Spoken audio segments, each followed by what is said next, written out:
So here's a question nobody asks. What do you do when one of your oldest friends is Toomas Hendrik Ilves, the former president of Estonia, a European Union nation? I'll tell you what you do. You call him. A lot. My name's Andy Valter. I'm a comedian, American-born, now living in Europe because, well, if you could, wouldn't you? I grew up in the U.S., hearing stories from my parents about a country that didn't exist. At least not on any map you could buy because the Soviets had wiped it out. I only had one buddy who understood, Toomas. His parents were also Estonian, also refugees, and Toomas and I grew up sharing the same traditions, same weird Estonian Saturday school, and same conviction that America and Europe were family. And for most of our lives, they were. The alliance held until it didn't. Right now, the relationship that defined the free world for 80 years is coming apart, and Europe is scrambling to figure out who it is and what comes next. Toomas and I talk about this stuff, and it seems selfish to keep these conversations to myself. So here it is, the Continental Rift, with former Estonian President Toomas Hendrik Ilves and me, Andy Valter.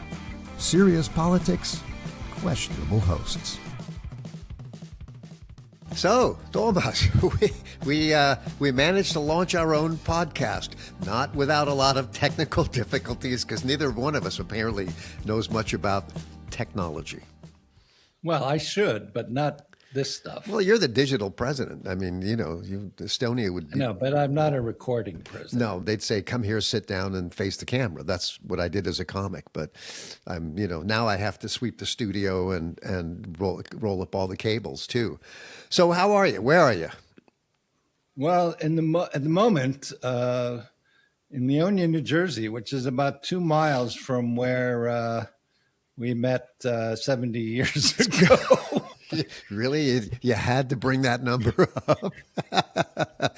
Fred, edit the number. I'm talking to the producer. Fred, edit that number out. Where we met many years ago. How does that say? We'll just leave it at that. And where our folks live next door to each other, or just about next door to each other. And that's where it all began so many, many years ago. I want to say, basically, since we've been talking about this for all of this stuff for all the time, we figured that why should only you, I, and the Russian Secret Services listen to what we're saying? Exactly. So now we might as well, spread the joy. Right. Exactly. Spread the joy. So we're putting it out there. These are the conversations we have, once a week, and there's a lot going on. So why are we doing it? Why does the world need another podcast about Europe? Well, I think that given the dramatic changes in the last year between where we acquired our accents as EU citizens, that is the United States, and which I think we sort of always liked, past tense, and the Europe that we love. It's like all loves, it's not perfect, and there are things that we laugh about and find funny. But the point is, I thought, well, it's kind of a new perspective when we see that more Americans are moving to Europe than people from Europe are moving to the United States.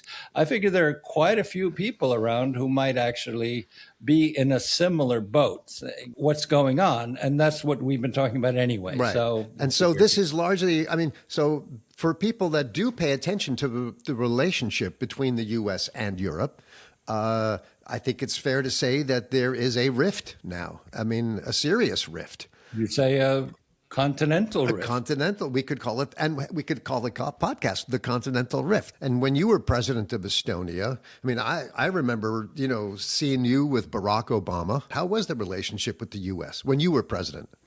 No, it was quite tight. In 2007, when there were massive cyber attacks on Estonia, and in fact, the Europeans didn't believe what the most digitally advanced country in Europe was saying. It was George Bush who called me up saying, listen, what's happening? This is worrisome. I want you to come out to Washington. Later on with Barack Obama, in fact, when Russians attacked Ukraine, he flew out and he gave what is considered his best speeches abroad in Tallinn, Estonia, because he thought it was important. And that was the kind of tight relationship that my country had. And of course, the relationship between the United States and Europe has been long-standing. I mean, Estonians have the slightly unnerving habit of sounding paranoid roughly 6 months before being proven correct. It's been kind of the story of my political career, in fact. And after the full-scale invasion of Ukraine in February of 22, the Finnish prime minister finally came out and said, we should have listened to the Estonians. Exactly. So anyway, each week we will talk about some tidbits that we found interesting, but we'll have two main topics that we think are pretty important and stuff that matter. And today, those two topics, we're going to talk about all these drones that have been appearing in not just in the Baltic skies, but, all over sort of along the eastern flank. I love the way it's the eastern flank. It sounds so, I don't know, Napoleonic. Military. It does. And then the second story, which we also found, which is interesting, and not just from a political perspective, but from a cultural perspective, is the Pope's recently released encyclical about artificial intelligence. And I should say we're recording this on Thursday, the 28th of May. And news, as we both know, moves really fast. And so who knows, by the time this gets up to Spotify or Apple Podcasts, who knows what will have happened. Anyway, so drones. The Baltic states are discovering one of history's oldest lessons, that geography is a terrible neighborhood. And small countries near large, angry countries tend to develop unusually realistic worldviews. So what we've seen in the last several weeks are a series of drone incidents where drones have landed in, or have even in one case been shot down, in not only the Baltic countries of Estonia, Latvia, and Lithuania, but also Finland. And this is kind of a new development, since we've seen massive drone attacks by the Russians on Ukraine. The Ukrainians have dramatically increased their own capabilities and have been attacking various places in Russia. The drone attacks we've seen are not Russia attacking us, as far as we can tell, but more likely these are a result of electronic warfare by Russia, pushing drones that are in Russian airspace into our airspace. And some of these have been pretty dramatic. So we've seen, so dramatic enough that in the case of one drone attack on a fuel depot in Latvia, the defense minister had to resign or was fired. It's not clear. And in fact, this led the next day to the government falling. This does have an effect. Where are the drones coming from? Is Russia hijacking drones? Is that what they're doing? Well, basically, yes. You could call it hijacking. It's electronic warfare. They assume control of these drones that are being sent by Ukraine, and then they send them to us. We've had these kinds of events every once in a while all across Eastern Europe. We had them in Romania, we had them in Poland, but those were isolated cases. Now we've seen in the last several weeks numerous events, and with consequences. As I said, in Latvia, the government fell. In Estonia, we had a fighter plane shoot one down, not to mention another one that landed into a smokestack. In Finland, they had to close the airport for 3 hours because there was a drone flying around. So in Lithuania, there was a red level of alert, and the government evacuated to a bomb shelter. So this is not exactly a minor development. So could this escalate? I mean, could this get worse? It seems like the Russians, who are like the Cardassians of the planet, that's my Star Trek reference, but they're like the bad guys of the neighborhood. They're just nasty. For Europe, they've been basically a pest, as in English, but of course in German, pest means the plague. So we're moving from English to German in this case. We have seen all kinds of really nasty escalation in Ukraine by the Russians. They've been warning diplomats from the EU to pull out because at all various levels of the Russian government, including the former president and current deputy chairman of the Security Council, in his very snide way, basically saying that clear out or we'll kill you. And that came from three sources. I mean, I saw Lavrov said something, and yes. Medvedev said something, and yes, and also the spokesman for the foreign ministry. Right. He's a piece of work. Two of those three have serious problems with alcohol. But that's a different issue. That's a different story. Well, you would know. But it's a part of a larger thing. Just this week, the director of GCHQ, which is the United Kingdom's national security agency, their SIGINT, or Signals Intelligence, which is second only to the US's NSA, in the West at least, basically said that Russia is, quote, relentlessly targeting critical infrastructure, democratic processes, supply chains, and public trust. I mean, we see a general sort of realization on the part of European countries that something is getting pretty bad with Russia, while we see the opposite tendency on the part of the United States. I mean, most recently, 50 countries signed a letter condemning the attacks on civilians and civilian architecture. The U.S. refused to sign that. But that's a minor event compared to a larger U.S. distancing. But this clown show that we've seen in the past 2 weeks regarding U.S. troops in Europe. Well, I was going to ask you about that. I mean, it seems that as the Russians get more belligerent, Trump is pulling troops out of Europe, ideally out of NATO. They also said they've drawn down the number of no submarines available, no refueling capability. They're pulling out bombers. It almost seems like he's working in tandem with Putin. Well, it started basically in May after the German chancellor visiting school children criticized Trump. So Trump, as we know, is a little thin-skinned, and he announced out of the blue that he's ordering 5,000 troops, U.S. troops stationed in Germany, home. So this was kind of a shock. But then the next announcement, which came even more out of the blue, was that 4,000 troops that were supposed to go to Poland, the entire process was canceled mid-transit. That was on the 13th of May. So now...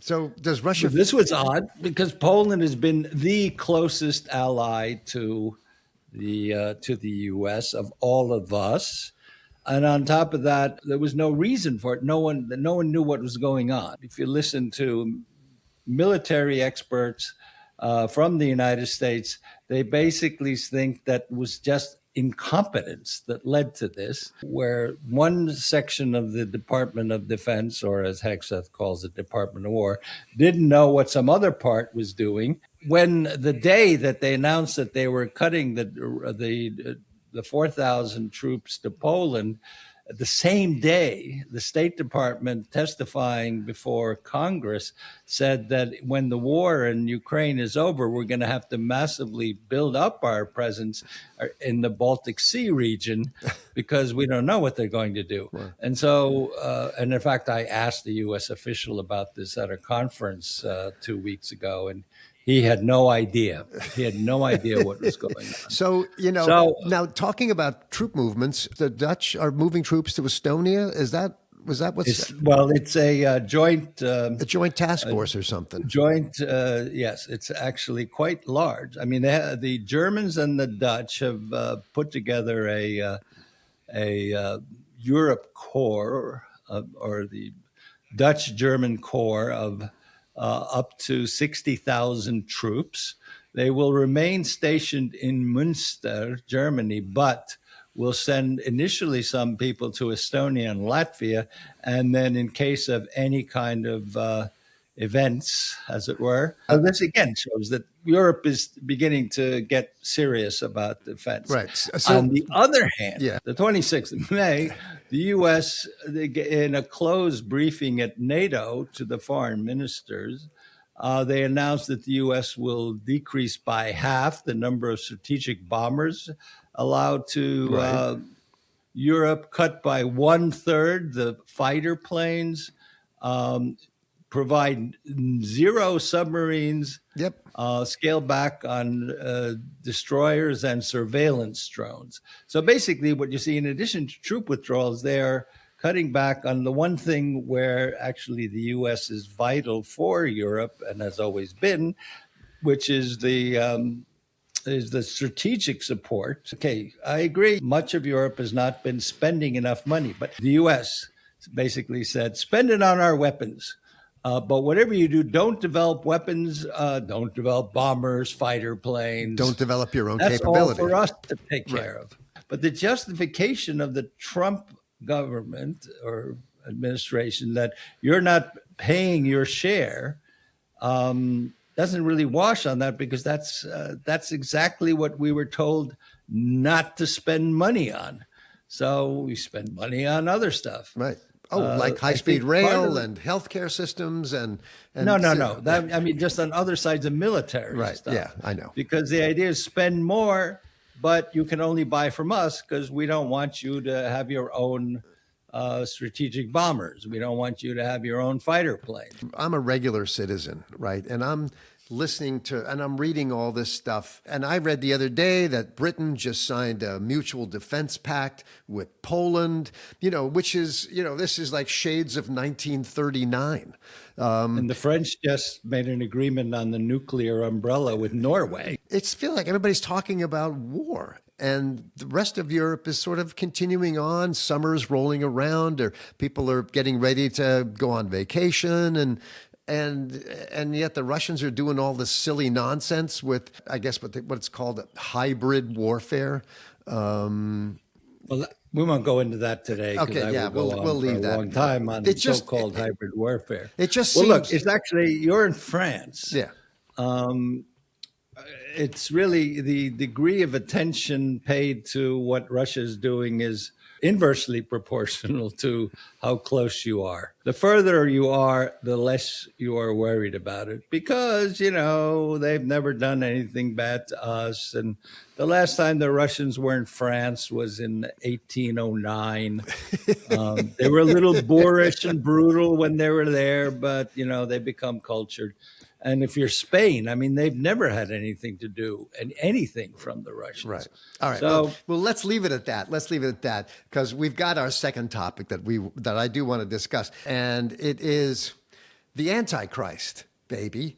It's not all political; it's theological, which is really weird. The Antichrist comes in a little from the side. The big event was the first encyclical by Pope Leo XIV, who we should remember is an American pope, the first ever American pope, that was released this week.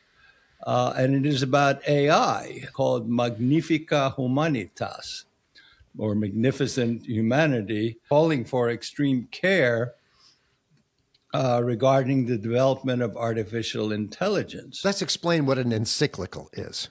All right. Well, the Pope, every once in a while, will issue a fundamentally important statement of the Catholic Church, right? Of God's emissary on earth, which he is in the Catholic Church. And so this is kind of the word of God. Who's from Chicago?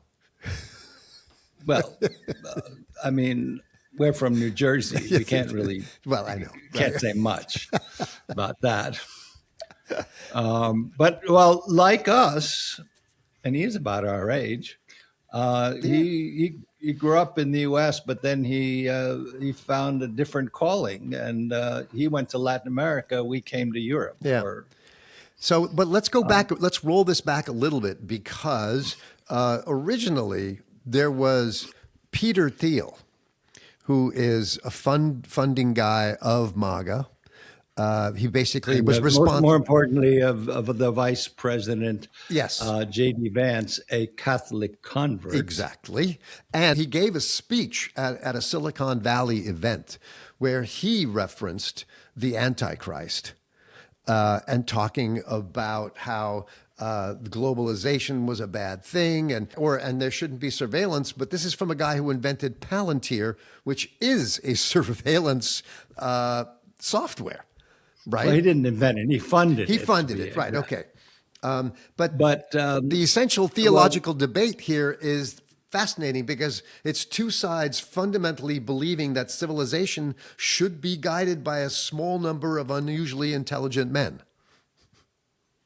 Well, that's the Thiel position, and it kind of reduces the rest of us to, to ants. But it's not just the Antichrist. There has been a long-term back and forth between the Catholic Church and the U.S. government. It really began when the Pope criticized the invasion of Iran. And what is important to note about the Pope is that he is the first Pope ever from the Augustinian order, named after St. Augustine, who was the first great intellectual of the Catholic Church in the 4th century, 300 A.D., roughly. And he, in his book, The City of God, one of the things he touched upon is just war, is now known as just war theory, where the question came up, well, can Christians kill people? And Augustine answered that by saying, you can kill only in case of defense. And you can't go out just go out and kill other people just for whatever reason, but you can resort to violence in defending yourself. So he said that, and then J.D. Vance, vice president, a recent convert to Catholicism, said that the Pope doesn't know what he's talking about. And so the Pentagon called in the papal nuncio. Well, that's the Catholic Church's ambassador. Right. We call him a nuncio. Right. But yes, he was called in and yelled at. So we already see this kind of tension developing between the U.S. administration and the Catholic Church in the form of the Pope. And on top of that, you have, all last year, the Catholic Church, and especially the Pope, was highly critical of the treatment of immigrants in the United States because they were being dehumanized, in his view. But now, which I find quite interesting, is that, recall Pope John Paul II, when he went to Poland, I guess in 1982 or so, I'd be corrected if... and he gave a mass there to over 1 million people at once, who all showed up. And his message was, do not be afraid. And the message really resonated among the Poles and basically really supported the Solidarność movement. It was inspiration for the Polish nation to overthrow communism. Right. So since then, the popes have not really taken on immediate contemporary issues. They've taken moral positions on a number of things. But AI is an interesting sort of opening act, you know? Well, there is no more significant development in the past decade, I would say, than artificial intelligence becoming as powerful as it is today. Remember, it was Chairman Xi who said, whoever becomes the leader in AI will control the world. Now, in Silicon Valley, the tech bros there have been going back and forth in this idea that, well, we are the masters of the universe, and that in the future, we don't need democracy the way it is. You don't want dumb people voting. I mean, it's not necessarily true that the AI developers are the ones who are so keen on this, but rather the people, the venture capitalists who have funded this stuff. Just a week before or so, before the Pope released this encyclical, President Trump was supposed to sign a law, or rather a executive order that would put some controls on AI and what it could do. And David Sachs, a venture capitalist funder of AI development, called him up and convinced Trump not to sign the executive order. So now there are no controls whatsoever. So now the Pope comes out with this encyclical, which is really... it's a response, basically. It's not a response to that. It's just it is fundamentally calling out the dangers of AI, which he says basically can dehumanize us. Right. And that we will become machines, or we will become subject to machines. Essentially, what we've got is, I mean, we do have basically a dispute going on. And for most of history, theological disputes involved monks, candles, and occasional burnings. And in 2026, they involve Palantir stock options and autonomous weapons systems. Well, in the past, the popes had quite a bit of power. I mean, it was Henry IV, I guess, who was excommunicated, and then he wanted to come back. And the Pope made him wait outdoors barefoot in a hair shirt in the snow for 4 days before he would even consider talking to him. Well, I don't think that would happen to the U.S., either Peter Thiel or Donald Trump. Yeah. But nonetheless, Peter Thiel does think that being against AI is something which is... which he's going to fight. Makes those people the Antichrist. Antichrist. So, all right, let's leave it at that. What are you keeping your eye on for next week? Because we're going to be here every week. What's percolating for you? Well, certainly an entire development in Ukraine, of course, with the threat to target embassies of the European Union. That could really turn ugly. Yeah, it could turn ugly. I can't believe that's even happening. It just boggles the mind. But the question is, what is the response? I mean, if you target EU embassies, would that trigger Article 5? I mean, it is they're NATO member embassies, territory. Would that cause a rupture in EU-Russia relations? Probably not, but another topic which has been proceeding in the last several weeks is the idea of the United States say its role in whatever that role may be, with Steve Witkoff and Jared Kushner shuttling between Miami and Moscow, but never nota bene to Kiev. trying to end the war in Ukraine. The U.S. has basically said it's going nowhere. Yeah. Keep in mind that last year when Trump came in, he also said that the European Union has to take Ukraine in to the EU, which sort of caused some eyebrows to raise, a lot of them, I guess, saying, wait a minute, the U.S. is telling us in the EU what we have to do. Well, we'll certainly talk about all this stuff and more in the upcoming week. In the meantime, I really want to thank everybody for tuning in, listening, giving us some of your time. We realize and we appreciate how valuable your time is, and we thank you for letting us have some of it. All right, well, I will see you next week when I'm back in Europe. Cool. Within drone range in Estonia. Are you going to be back in Estonia? Yeah. Okay, cool. So please consider subscribing or liking the Continental Rift. It helps those algorithms get the word out there. To support our work, find us at Buy Me a Coffee, or you can email us at rift@freshLens.film. The Continental Rift is hosted by Toomas Hendrik Ilves and me, Andy Valter. Our executive producer is Fred Casella. It's edited by Valter Nõmm, with music by the Estonian folk fusion group Paabel, and animation and brand design by Roland Seer. The Continental Rift is a Fresh Lens production. All rights are reserved.